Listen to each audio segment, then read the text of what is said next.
Pessoal, vocês já querem ir começando? Já, né? Tá bom, peraí só um pouquinho. Eu acho que eu vou colocar o fone, porque eu acho que fica melhor. Eu tô meio rouca, não sei se tá ruim o som aí, mas se não tiver, eu deixo quieto assim mesmo, tá bom? Tá bom, né? Então tá jóia. Gente, ó, boa noite. Meu nome é Karine. Alguns eu sei que já me conhecem, não sei se todos que estão participando da aula de hoje me conhecem. Eu sou médica de família. Estou atuando atualmente no CAPS Adolescer.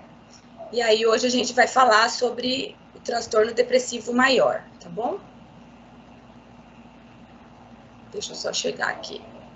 Ver se eu consigo compartilhar, que eu sou uma lenta nessas coisas, tá? Vou desativar aqui a minha câmera.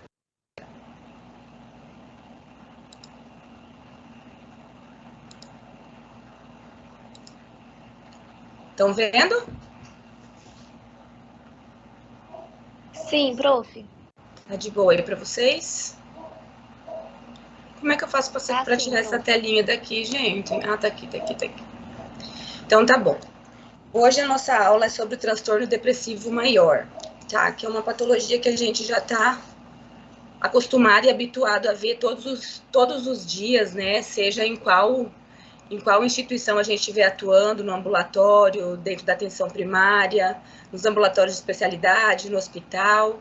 Então, assim, é uma patologia muito comum, por isso que nós vamos falar sobre ela hoje, ainda mais nessa questão no nosso estágio de saúde mental. Ops. De novo, só um minutinho. Isso. Então, tá bom. A depressão, ela é uma palavra que é muito usada, né? E a gente pode, às vezes, colocar ela como um termo, assim, que é um termo que designa uma doença, né? Uma patologia, mas a gente pode utilizar, às vezes, por uma questão de tristeza, de chateação. Então, ela está muito relacionada a 3 diferentes significados, que é a tristeza, né? O humor triste, que é um sentimento humano normal, que a gente adquire, que a gente sente em situações de perda, decepção, eventos negativos. Nós podemos falar na depressão como uma síndrome psiquiátrica, né, com sinais e sintomas que são produzidos por diversos mecanismos e são dependentes de várias causas, podendo ser primária ou idiopática, ou até essencial, né, na mesma situação, secundária, causada por condições médicas, por substâncias exógenas ou por outras situações de vida, né? Os sintomas são os mesmos, independentes de ser primária ou secundária. E aqui o tema da nossa aula, que é o transtorno depressivo maior, que pode ocorrer em evento único, porém o que a gente sabe é que ele tem uma característica de ser recorrente, né? Uma patologia crônica. Então, assim, a prevalência, né, a prevalência média do transtorno depressivo, ela está mais ou menos em torno de 6% nos últimos 12 meses, segundo estudos, né, da World Health Survey, entre 18 países. Então, foi um estudo realizado em 18 países, que eu até tinha aqui todos eles, mas, assim, para me colocar ficava meio difícil de colocar ele no slide com todos os países, o gráficozinho, então eu coloquei só para vocês aqui os dados, tá? Então, nos últimos 12 meses, nesses 18 países, que inclui Reino Unido, Estados Unidos, Canadá, entre outros, a taxa de prevalência é de 6% nos últimos 12 meses e de 12% a 18% ao longo da vida. No Brasil, essa prevalência gira em torno de 18%, ou seja, está ali dentro da média dos outros países, né, ao longo da vida, e mais ou menos em torno de 10,4% nos últimos 12 meses. A prevalência da depressão, ela é aproximadamente 2 vezes maior em mulheres do que em homens, e ela pode estar associada, né, o transtorno depressivo pode estar associado a um quadro clínico que pode variar numa taxa entre 18% e 83%. A quadros clínicos mesmo, de patologias clínicas, tá? A idade de início é mais ou menos entre 24 e 25 anos, ou seja, na segunda década, né, terceira década de vida, né, 40% dos indivíduos têm o primeiro episódio antes dos 20 anos, né? embora seja a faixa etária de maior prevalência, de maior incidência do primeiro episódio, essa patologia pode ocorrer em qualquer faixa etária ao longo da vida, desde a infância até a adolescência, ou até a idade adulta, né, até os idosos. Os fatores protetores e de vulnerabilidade para o desenvolvimento do transtorno depressivo. Como a gente já falou, em geral é 2 vezes mais prevalente em mulheres, devido a fatores individuais, fatores biológicos, psicológicos, além de fatores ambientais e sociais de vulnerabilidade. Ela é também relacionada a eventos específicos da vida, como separação conjugal, menor nível educacional, desemprego, dificuldades financeiras. Está relacionado a histórico de traumas na infância, a eventos adversos ao longo do desenvolvimento, como morte, separação, depressão nos pais. E, em contrapartida, os cuidados parentais positivos têm efeitos protetores ao longo da vida. Ainda nos fatores protetores e de vulnerabilidade, a depressão tem uma maior prevalência em populações clínicas, que a gente quer dizer assim, em populações que têm patologias clínicas, dentro dos ambulatórios de especialidades médicas, em torno de 17% a 53%, com uma média de 27%, ou seja, no ambulatório de cardiologia, no ambulatório de reumatologia, uma média de 27% desses pacientes vão ter um transtorno depressivo associado. E no caso das internações hospitalares, essa prevalência ela está mais ou menos girando em torno de 5% a 34%, numa média de 12%. Países em situação de extrema violência, guerras, conflitos armados, a prevalência é de 2 a 3 vezes maior que em outras populações.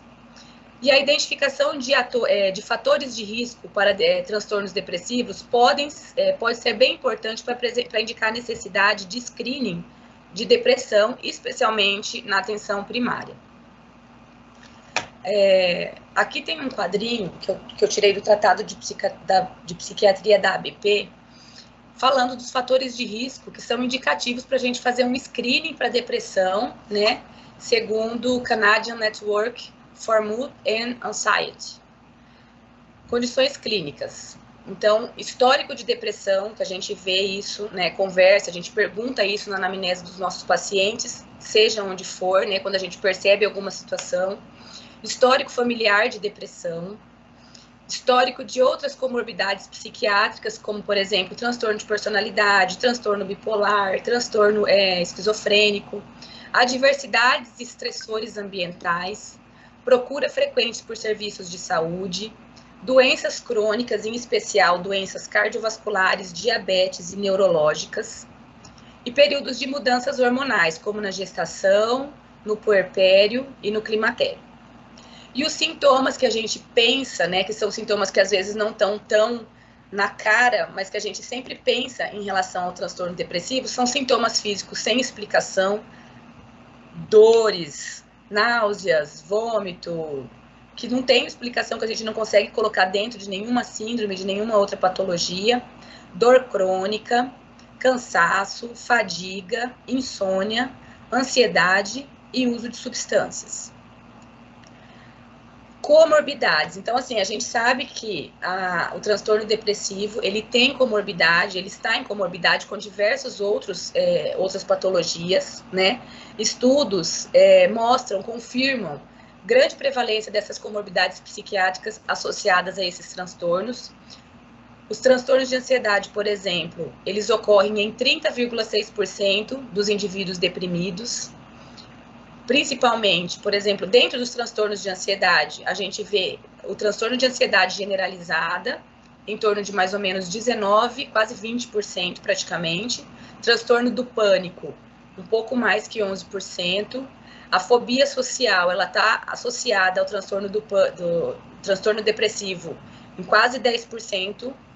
Transtorno por uso de substância em 45,3%. O uso de álcool em 22%, o uso de drogas em geral, 10%, o tabaco, a nicotina, em torno de mais ou menos 32%, o transtorno transtorno psicótico breve, em torno de 35%, né, quase 36% já, e transtorno de personalidade esquizotípica, 18,4%. Então, nós sabemos que a depressão ela é comórbida de todas essas doenças psiquiátricas, além das doenças clínicas que a gente já falou. O impacto é o comprometimento na qualidade de vida e na produtividade desses pacientes, né? A gente tem alguns dados já mais antigos que mostram que, dados de 2004, que mostram que a depressão já era a terceira doença mais onerosa, né, no sistema previdenciário. Em 2030, né, já está ali entre a primeira causa específica de doença. Como a gente já disse, é um transtorno que está associado a piores desfechos, quando a gente tem patologias clínicas associadas, como infarto, AVE, diabetes mellitus.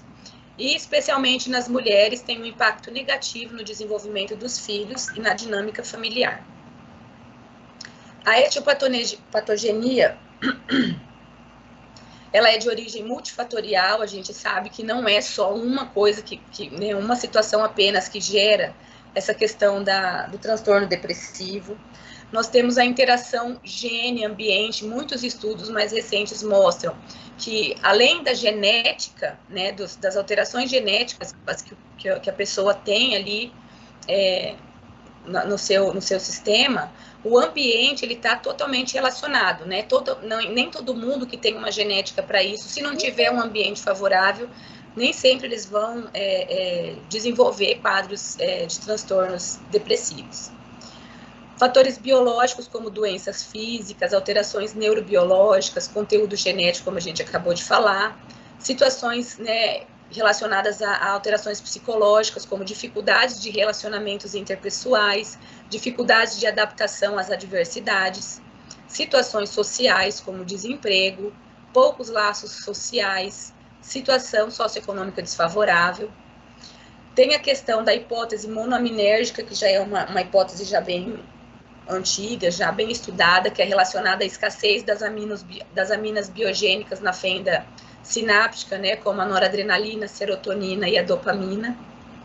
Disfunção do eixo hipotálamo, hipófise adrenal. Alterações inflamatórias com aumento de interleucinas inflamatórias. Neurotrofinas, que são substâncias envolvidas na neurogênese, na manutenção e na plasticidade dos neurônios, são muito associadas a situações de depressão. Os pacientes deprimidos apresentam redução dos níveis de fator neurotrófico derivado de cérebro, e essa redução está associada à diminuição do volume cortical, principalmente na região do hipocampo. Então, assim, nós temos alterações físicas, né, para poder justificar também a situação da depressão. Então, tem alterações, sim, de funcionamento. A gente não faz utilização de exames de imagem nem nada, porque, assim, teria que ser exames funcionais, na verdade, e isso não tem como a gente fazer, né? Oneraria demais o sistema. Então, as patologias psiquiátricas, elas estão relacionadas ao nosso exame clínico mesmo, exame mental, exame do estado mental, tá bom? Vocês estão conseguindo me ouvir bem? Tá tudo bem? Tudo certinho, prof. Beleza. Então, o curso, a gente já sabe que é um curso crônico, recorrente. A idade do início, como a gente já falou ali nos slides anteriores, é mais ou menos de 20 a 30 anos, uma média de 24 a 25 anos. O risco de recorrência, ele é grande, então ele é de 50% em quem já teve um episódio, 75% para quem já teve 2, e de 90% para quem já teve 3 episódios ou mais. Mais ou menos uma média de duração para cada episódio em torno de 16 a 20 semanas, e 12% delas vão ter curso crônico sem remissão completa dos sintomas. Nesse quadro aqui, a gente vê os fatores associados ao maior risco de recorrência da depressão. Então, nós temos aspectos demográficos, psicológicos, sociais e aspectos clínicos. Aspecto demográfico, como a gente já viu, sexo feminino, estado conjugal nunca casado, ou seja, a princípio, nessa situação, fatores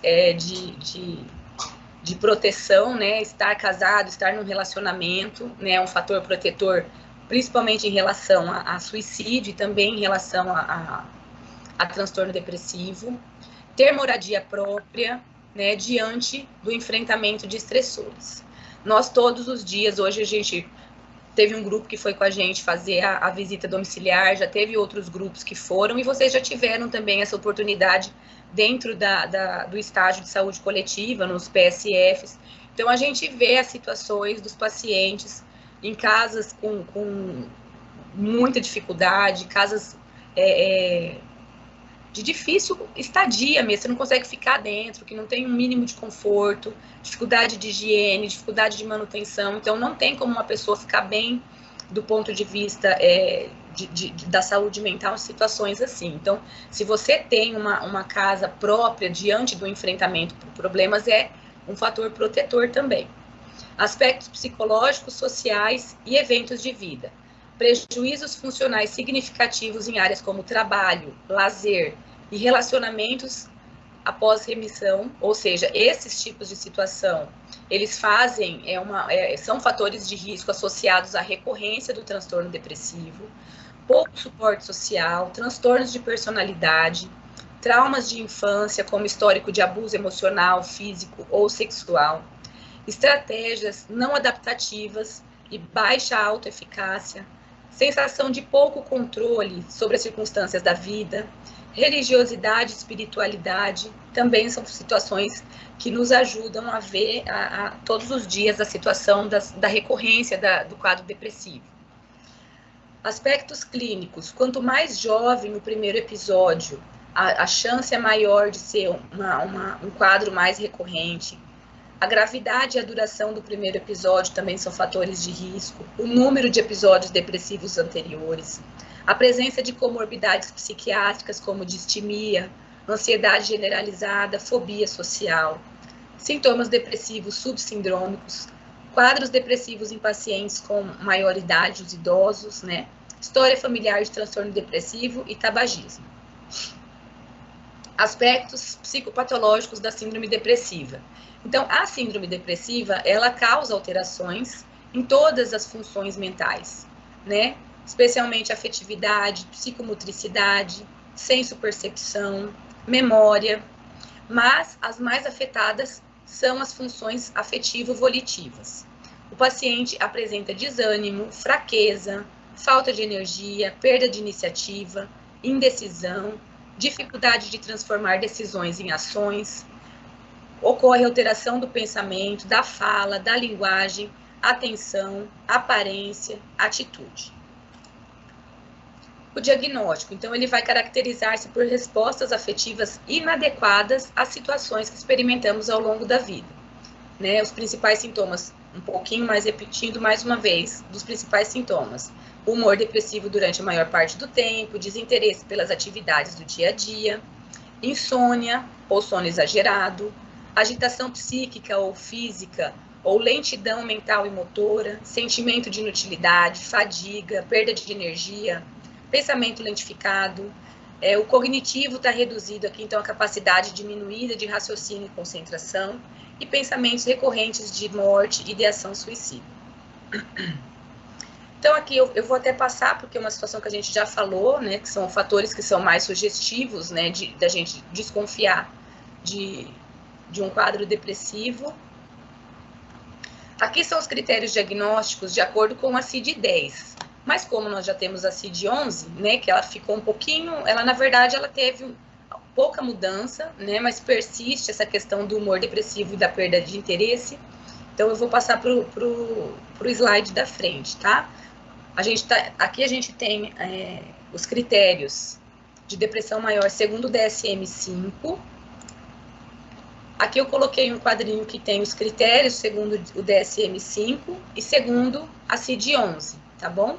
Então, na CID-11, humor deprimido ou perda de interesse nas atividades, quase que diariamente, com duração mínima de 2 semanas, acompanhados por outros dos sintomas abaixo, como dificuldade de concentração, sentimento de indignidade, culpa inapropriada, desesperança, pensamentos recorrentes de morte, mudanças de apetite, vocês já viram que pode ser para mais ou para menos, mudanças do sono, para mais ou para menos, agitação ou retardo psicomotor, diminuição de energia ou fadiga. Ausência de sintomas indicativos de episódios anteriores maníacos, hipomaníacos ou mistos, tá? Aqui tá falando sobre o transtorno decorrente, mas isso aqui a gente não vai se ater a essa situação hoje, tá? Então, aqui o DSM-5, como a gente já viu, tem que ter 5 ou mais sintomas presentes na maior parte do dia, quase todos os dias, por pelo menos 2 semanas, sendo que pelo menos 2 deles é o 1 e o 2, que é muito parecido aqui com a CID-11, né? Então, que é o humor deprimido, relatado pela própria pessoa, pelo próprio paciente em questão ou por familiares. Nos adolescentes, pode ser um humor irritável e uma marcada diminuição do interesse ou prazer na maior parte das atividades, né? Alterações de apetite, isso aqui eu não vou repetir, senão vai ficar chata a conversa. Então, assim, são significativos prejuízos funcionais com esses sintomas. Os sintomas não podem ser atribuídos a outras condições médicas gerais ou ao uso de substâncias. E os sintomas não são bem mais explicados por outros diagnósticos psiquiátricos. Então, esses aqui são os critérios da DSM-5 e os critérios da CID-11. A mudança relevante que houve no do DSM-4-TR para o DSM-5 foi a possibilidade da gente realizar um diagnóstico de depressão em pacientes que estejam passando pelo luto. Anteriormente, a presença do luto era um critério de exclusão para depressão devido à sobreposição dos sintomas.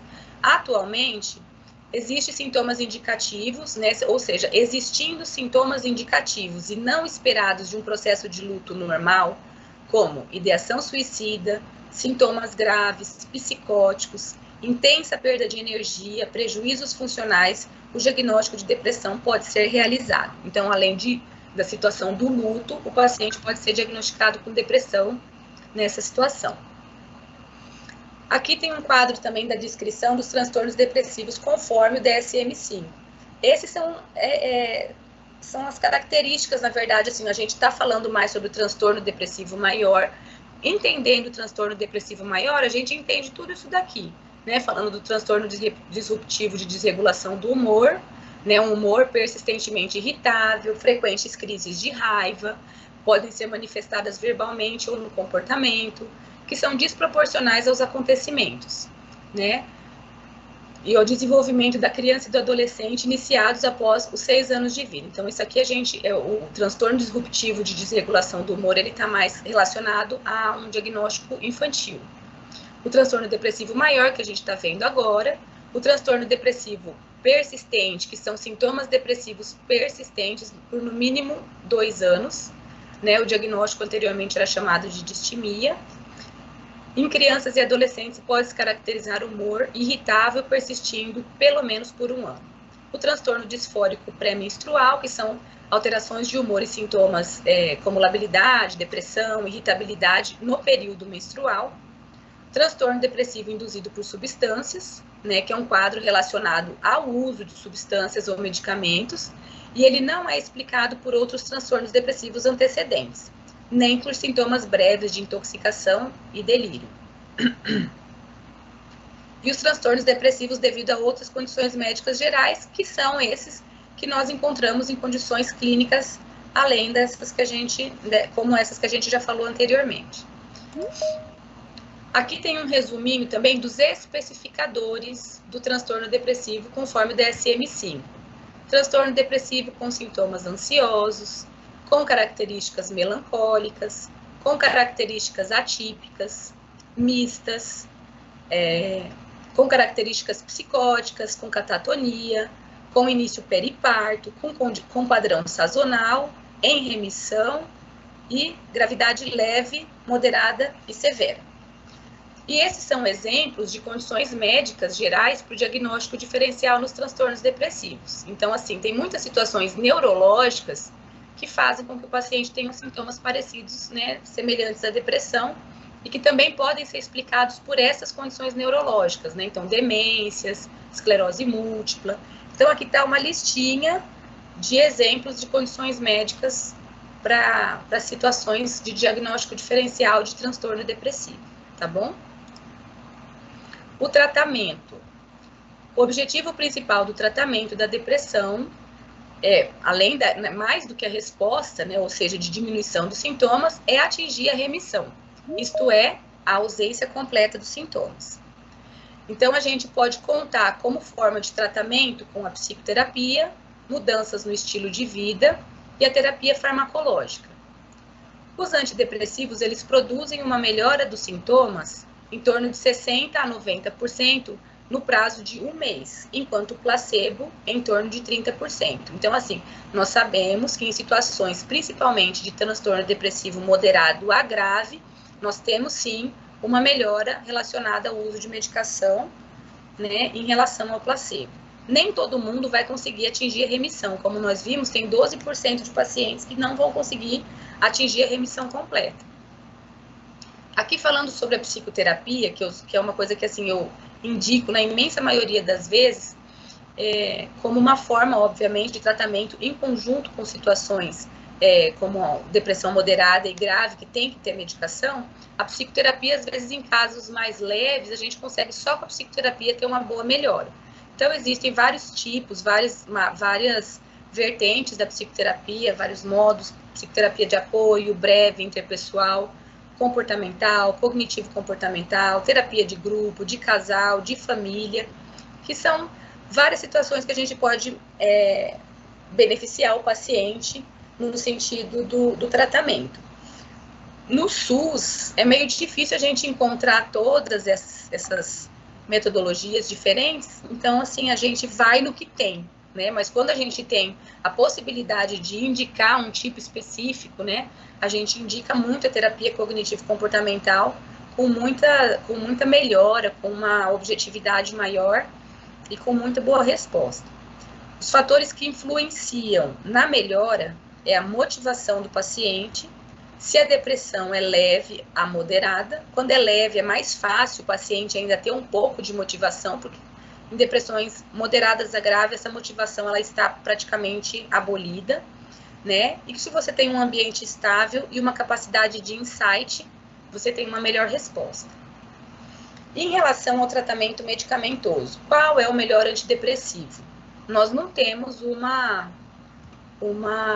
resposta, assim, 100% para todos os pacientes. A gente vai avaliar a aceitação, a tolerância aos efeitos colaterais e o custo do medicamento para o paciente.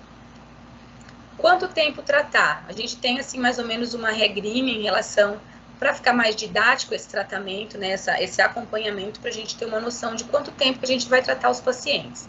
Então, a gente divide o tratamento na fase aguda, que geralmente ocorre, a gente fala nos 2, 3 primeiros meses, onde o objetivo inicial é a melhora da resposta, é uma resposta, na verdade, em relação aos sintomas, ou seja, uma remissão parcial da intensidade desses sintomas. Ao final dessa fase, a meta é que haja remissão completa desses sintomas. Geralmente, há uma melhora dos sintomas nas primeiras 4 a 8 semanas, né? Em casos de distimia, né, que é o transtorno depressivo persistente, ele pode demorar um pouco mais, chegando até a 12 semanas, utilizando os antidepressivos em doses terapêuticas para a gente apresentar uma melhora mais significativa. Os inibidores seletivos de recaptação de serotonina atualmente são a primeira escolha no tratamento medicamentoso desses pacientes.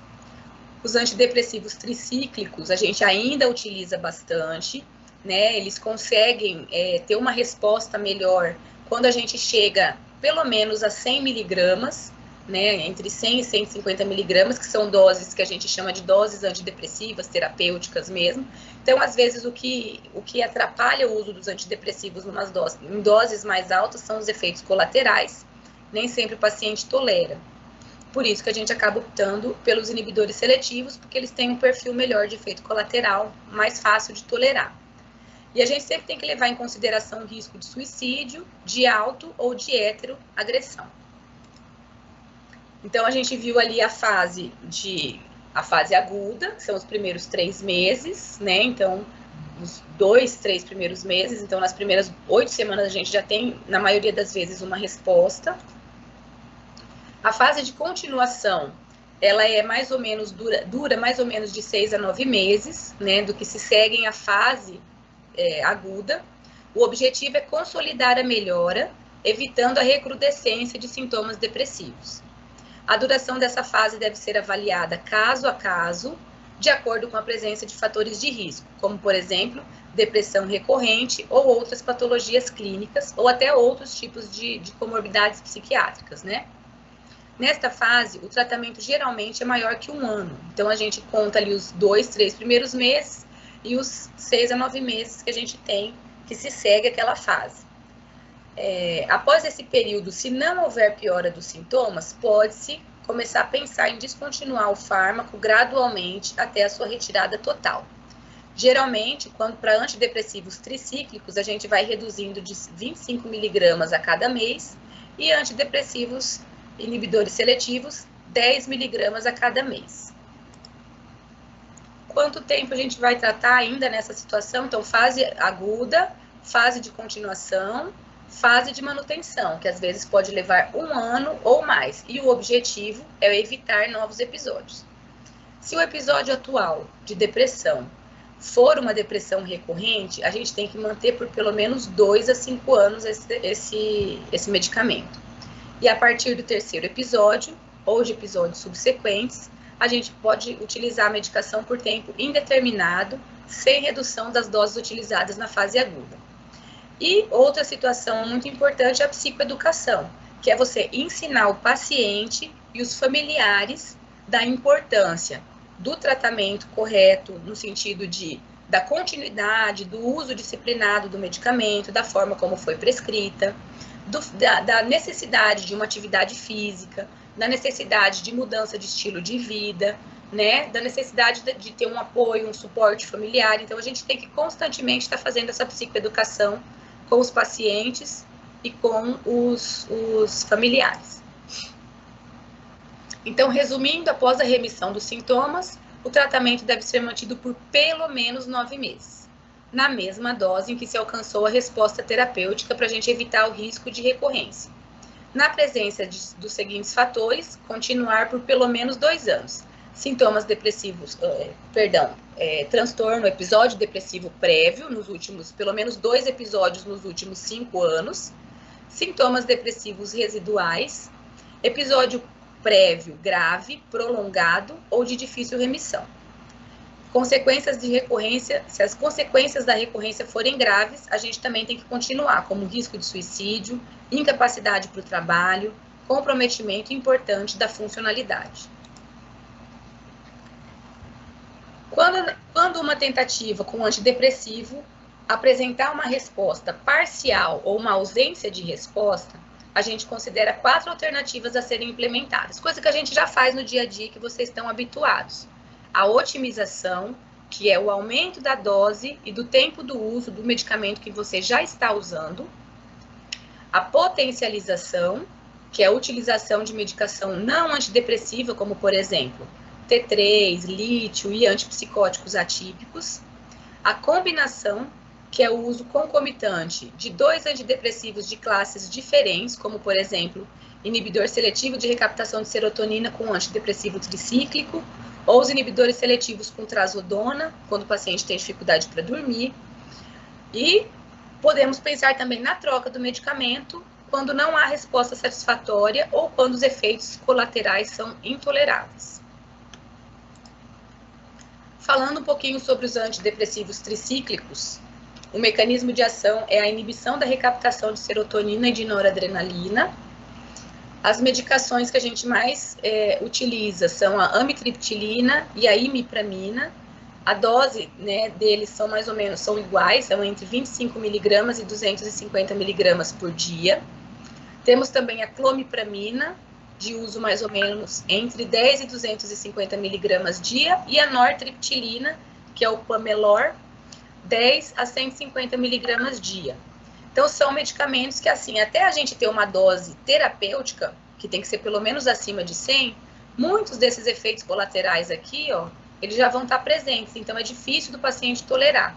Então, às vezes, a gente associa eles mais com os antidepressivos e os inibidores seletivos, para a gente não ter que ter uma dose tão alta e não ter tantos efeitos colaterais incômodos, né? Quais são esses efeitos colaterais? Boca seca, constipação intestinal, visão borrada, retenção urinária, déficit cognitivo, hipotensão postural, alteração da condução cardíaca e ganho de peso. São medicamentos que são tóxicos em overdose, então nós temos que ter muito cuidado para paciente com ideação suicida, para a utilização dessas medicações, tá? O risco em pacientes com ideação suicida, como eu acabei de dizer, evitar em pacientes com doença cardíaca descompensada. Inibidores seletivos de recaptação de serotonina. O mecanismo de ação é inibir a recaptação da serotonina na fenda sináptica, fazendo com que essa serotonina esteja mais disponível ali para essas sinapses. As medicações mais utilizadas são fluoxetina, na dose entre 10 e 80 miligramas, sertralina entre 50 e 200. A gente começa geralmente a sertralina com 25, tá? Para poder diminuir efeitos colaterais iniciais. O citalopram, também mais ou menos numa dose de entre 10 e 40 miligramas por dia. Esse citalopram de 10 a 20 miligramas por dia. Às vezes a gente utiliza 30, já vi até alguns colegas utilizando 40 off-label, mas a gente às vezes utiliza. A paroxetina entre 10 e 60 miligramas dia e a fluvoxamina entre 50 e 300 miligramas por dia. Os principais efeitos colaterais são náuseas e vômitos, intolerância gástrica, diminuição de libido ou da potência sexual, inquietude, secreção inapropriada de hormônio antidiurético e insônia. Nem todos, tá? Às vezes a paroxetina no comecinho ela pode dar um pouquinho mais de sonolência. Tem alguns pacientes que sentem sonolência inicialmente com a sertralina. Observações, eles são seguros em overdose, né? Mas apresentam um risco de síndrome serotoninérgica, que é principalmente dose dependente.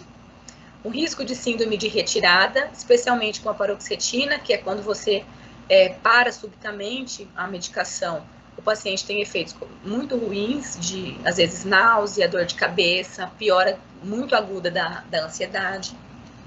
E são seguros em pacientes com doenças cardiovasculares. Inibidor seletivo de recaptação de serotonina e noradrenalina. São os duais que a gente fala, né? O mecanismo de ação é a inibição da recaptação de serotonina e da noradrenalina. As medicações mais utilizadas é a venlafaxina, que é o Venlift OD, Venlaxin, Imense, tem várias, né? Imense, perdão, gente, é a desvenlafaxina. Tem várias marcas. Então, você começa com 37,5 miligramas e vai subindo gradativamente até 300 miligramas, conforme a tolerância do paciente. A duloxetina, começando com 30 miligramas e podendo chegar até 90, 120 miligramas. Ela é muito utilizada principalmente para pacientes que têm dor crônica, seja fibromialgia, lombalgia crônica. Melhora bastante situações de ansiedade. A desvenlafaxina, que é uma medicação que a gente pode utilizar entre 50 e 100, na verdade até uns 200 miligramas por dia, a gente consegue utilizar a desvenlafaxina. Também aumento gradativo conforme a tolerância dos pacientes em relação a efeitos colaterais. Os efeitos colaterais mais comuns são os efeitos sexuais negativos, ou seja, o paciente reclama muito de perda da libido, intolerância gástrica, enjoo e vômito é uma coisa que o paciente costuma reclamar muito, cefaleia também. A elevação da PA pode acontecer e ela costuma ser dose dependente. Tonturas, vertigens, boca seca e sonolência. Geralmente são efeitos colaterais que são mais presentes no início do sintoma, do tratamento, né? Então, às vezes a gente começa, por exemplo, assim, a desvenlafaxina eu costumo passar de 50, eu peço para o paciente repartir metade, usar a metade durante uns 8 dias, e aí subir para o comprimido inteiro, e aí gradativamente a gente vai subindo para evitar que o paciente tenha algum efeito colateral muito intenso e queira já abandonar o tratamento com a medicação. As observações são seguros em overdose, Usar com cautela em pacientes hipertensos e também podem fazer essa síndrome de descontinuação, que são esses sintomas muito intensos quando o paciente para subitamente. Outras classes são os inibidores de recaptação de dopamina e noradrenalina, bupropiona, que a gente pode usar entre 150 a 450 miligramas por dia. O uso tem que ser cauteloso em pacientes com história de convulsão e epilepsia. Nós temos aqui a vortioxetina, que aqui tá 2, gente, perdão, é 5 miligramas, tá? A vortioxetina, não sei se vocês conhecem, é o Brintelix, que é uma medicação mais nova também, multimodal, vou falar agora dela ali no outro quadrinho. Agora tem uma marca já, outras marcas no mercado, que o Brintelix, o problema dele é o preço, que é bem caro, né, questão de comprimidos de 5 miligramas, em torno de 100 e poucos reais, 20 miligramas, quase 400 reais a caixinha. Então, às vezes é difícil a gente entrar com o paciente, até os pacientes de particular, convênio, nem todos conseguem manter o tratamento com essa medicação. Os inibidores da monaminoxidase, tranilcipromina, eu tenho pouquíssima experiência, tenho zero experiência com essa medicação, que ela tem muito interação medicamentosa com muitos alimentos, então é difícil o manejo. E outros como a trazodona, mirtazapina, agomelatina. Esses aqui, ó, são muito bons, principalmente para pacientes com insônia. A trazodona a gente utiliza muito, é o Donarém, Loredon, entre 50 e 300 miligramas por dia, né? Ajuda muito quando a gente vai colocar um medicamento a mais, né? Quando a gente vai fazer uma potencialização, que é um paciente que está, por exemplo, com insônia, já está usando um outro antidepressivo e mantém uma insônia. Aí a gente pode utilizar a trazodona. A mirtazapina também é uma medicação muito boa, ajuda a melhorar muito questões de ansiedade, principalmente. Ela dá muito sono, então ela é uma medicação que para paciente que utiliza, que tem insônia, é bom, é tranquilo para a gente entrar. O problema dela é que ela aumenta bastante o apetite, então a gente tem que ter uma parcimônia de usar em paciente que é obeso ou que tem uma tendência à obesidade, que é diabético, né, que tem essas situações onde a gente não pode desgringolar muito a comelança do povo. E a agomelatina, que também ajuda nessa questão, a potência antidepressiva mesmo, ela é menor, mas também ajuda na questão do sono. Aqui, esse quadrinho, desculpe, a professora de vocês aqui é péssima na informática, então ficou assim não ficou muito bonito, mas dá para entender. É um quadro, né, sobre os efeitos colaterais dessas principais classes antidepressivas, né? Então, são os principais efeitos colaterais em relação a ganho de peso, disfunção sexual, efeito de sedação ou agitação, boca seca, tremor, que são os efeitos colinérgicos, e efeitos gastrointestinais. Então, os inibidores seletivos, de uma forma geral, a gente sabe que tem pouco evento de ganho de peso, né? Porém, um efeito moderado em relação à disfunção sexual, agitação e sedação, tremor, voltando, perdão. A vortioxetina, que é esse antidepressivo multimodal que eu falei para vocês, né? Ele é um modulador da serotonina, que é o Brintelix, a vortioxetina, o Virtuoso, que também é do mesmo laboratório, não sei se alguém de vocês já ouviu falar. É uma medicação que ela pode gerar bastante efeito gastrointestinal no início, porém, pouquíssimos efeitos anticolinérgicos, pouquíssima sedação, pouquíssimo ganho de peso. A reboxetina, que é um inibidor seletivo, um inibidor da recaptação da noradrenalina, eu uso muito pouco essa medicação aqui. A mirtazapina, como eu falei para vocês, que é uma medicação que ajuda muito na questão do sono, então vocês estão vendo que aqui ela tem um efeito mais aumentado, né, mais potente em relação à sedação. E ganho de peso tem um efeito sim, tem muito paciente que reclama de muita compulsão alimentar com o uso dessa medicação. Então a gente tem que ter cuidado com pacientes obesos e, como eu falei, dessas outras comorbidades. A agomelatina, que é essa medicação que eu falei para vocês, que ajuda muito na questão do sono. Então, assim, ela é um precursor, na verdade, da melatonina, né? E aí a gente consegue ter esse efeito. Você vê que o efeito de potência é pequeno, como eu falei.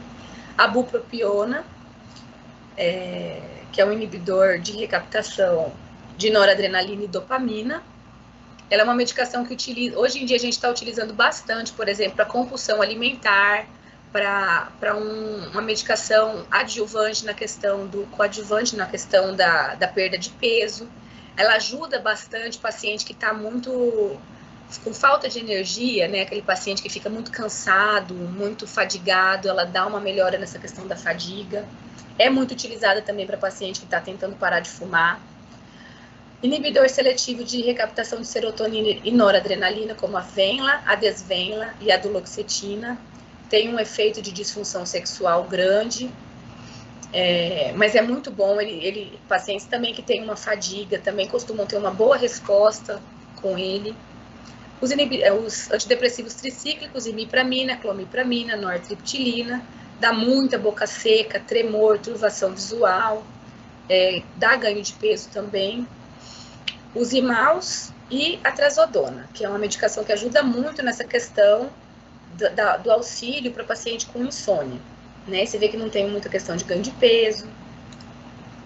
Aqui, gente, é um algoritmo, na verdade, para a gente poder ver, né? A gente escolheu ali um antidepressivo, né? Nós fizemos um diagnóstico de um transtorno depressivo, né? De moderado a grave nesse paciente. A gente escolhe um antidepressivo a primeira escolha é um inibidor seletivo. A gente vai observar se depois de 2 a 4 semanas teve uma melhora desses sintomas. Se teve uma melhora, a gente vai continuar por mais 6 a 8 semanas. Se não teve uma melhora, a gente vai fazer uma otimização, ou seja, um aumento da dose da medicação. Tendo uma melhora, né, a gente reavalia, depois de umas 2 a 4 semanas. Se não houver melhora, a gente vai optar por combinar mais de um antidepressivo, por potencializar com lítio, com antipsicótico atípico, com outras medicações, ou por troca. E aí vai reavaliar. Se teve uma melhora, então a gente vai observar, né, utilizar durante mais 6 a 8 semanas. Se teve remissão, a gente vai esperar mais um pouquinho com a medicação e depois vai reavaliar os fatores, se tem fatores de risco para recorrência ou não. Se não tiver, a gente vai continuar por 6 a 9 meses e depois vai parar, vai reduzir a dose e vai parar. Se ainda tiver fator para uma nova recorrência de quadro depressivo, a gente vai continuar até por 2 anos ou mais. Então, isso aqui é só um fluxograma mesmo, para a gente ter uma noção de como que a gente vai manter essas medicações. Então, resumindo só, se não tiver uma melhora, né, depois de 4 semanas, a gente aumenta a dose. Após 8 semanas sem melhoras, ou a gente vai mudar a classe, ou vai potencializar com outro antidepressivo, ou a gente vai com um antipsicótico atípico, ou um lítio, ou a gente vai combinar com outro antidepressivo. As respostas relacionadas ao lítio, quando a gente adiciona o lítio, ele tem uma melhora bem significativa em quadros depressivos mais graves, principalmente se o paciente tiver ideação suicida, que ele é uma medicação que é comprovadamente eficaz nessa questão da ideação. A gente utiliza mais ou menos em torno de 300 a 900 miligramas por dia, e dose-litemia, que deve ficar entre 0,6 e 1,2, para a gente saber que está com uma dose terapêutica. Antidepressivo tricíclico a gente também tem, né, pode adicionar, para a gente poder potencializar essa questão do efeito do antidepressivo, do inibidor seletivo. Se a gente houver melhora, a gente mantém essas medicações por 12 meses. A adição dos antipsicóticos atípicos, como eu disse, como a quetiapina, aripiprazol, e a combinação dos antidepressivos. A eletroconvulsoterapia, que no SUS, em Cuiabá, a gente não tem, né, como fazer. Tem clínicas particulares para ser feita. Hoje em dia, ela é feita em ambiente controlado, em centro cirúrgico, com curarização, né, bem diferente das épocas antigas. Então, assim, ela é a primeira opção de tratamento para gestantes, né, ou para pacientes com uma depressão catatônica. É muito efetiva para depressão com sintomas psicóticos, para pacientes com risco grave de suicídio, para pacientes que já responderam bem ao ECT. Se a preferência do paciente em relação à medicação e o paciente tiver condições de fazer, também é uma ótima indicação. e para pacientes que têm recusa alimentar e cujo estado nutricional esteja seriamente debilitado. Então, para quadros leves, a psicoterapia pode ser suficiente. Quadros moderados a grave, fármacos e psicoterapia. Quadros graves, a gente sempre tem que avaliar risco de suicídio e a necessidade ou não de internação. A gente sempre tem que perguntar para o paciente que tem um quadro depressivo se ele tem pensamento suicida, se ele já tentou suicídio, se ele tem histórico familiar de suicídio, porque tudo isso são fatores de maior propensão desse paciente a poder ter esse tipo de atitude, né? E a melhor evidência de tratamento, em primeiro lugar, é o ECT, depois os antidepressivos combinados, mais psicoterapia, ou antidepressivos com antipsicóticos. A psicoterapia eu sempre indico, e no caso de depressão psicótica, não só por depressão psicótica, a gente acrescenta o antipsicótico atípico, porém, apenas como um potencializador mesmo. A gente, às vezes, o paciente, mesmo que não tenha psicose, né, não tenha nenhum sintoma psicótico, a gente pode utilizar antipsicóticos atípicos para potencializar o efeito do antidepressivo. Em relação a risco de suicídio, se o paciente tem uma ideação suicida com planejamento, né, aquele planejamento firme, que você não consegue dissuadir o paciente dessa ideia, que ele tem um forte indício, tentativas prévias, a gente tem que chamar a família. Se a gente tivesse isso disponível no SUS, a gente até colocaria a situação do ECT, mas nós não temos. E sempre avaliar a questão do antidepressivo versus suicídio. Por quê? Às vezes o paciente está num quadro depressivo tão intenso que ele até tem pensamento de se matar, mas não tem energia para isso. E quando você utiliza o antidepressivo, antes do paciente melhorar o cognitivo dele, ele melhora a energia. Então, às vezes, esse pensamento suicida ele ainda está presente e o paciente acaba tendo forças para realizar. Então, a gente sempre tem que ter cuidado quando nessa questão da ideação suicida e do uso da medicação. Sempre estar vigilante em relação a isso. E na questão dos antidepressivos tricíclicos, que eles têm um potencial de toxicidade muito grande quando em overdose. E a princípio é isso, pessoal. Vocês querem fazer alguma pergunta? Querem... Ficou alguma dúvida?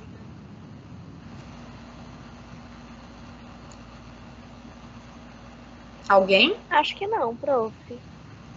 Tá tranquilo? Vamos todo mundo tirar 10 na prova? Tomara. Tomara, tá certo. Gente, então eu acho que é isso. Se vocês não querem perguntar nada, acho que dá pra gente terminar aqui. Oi, alguém falou alguma coisa? Eu falei, prof. Falei muito obrigada pela aula, foi ótimo. Tá, então tá joia, gente. Então tá bom. Obrigada eu, viu? Fiquem com Deus aí e até mais. Até semana que vem. Até, obrigado, professora. Boa semana. Obrigada. Tchau, tchau.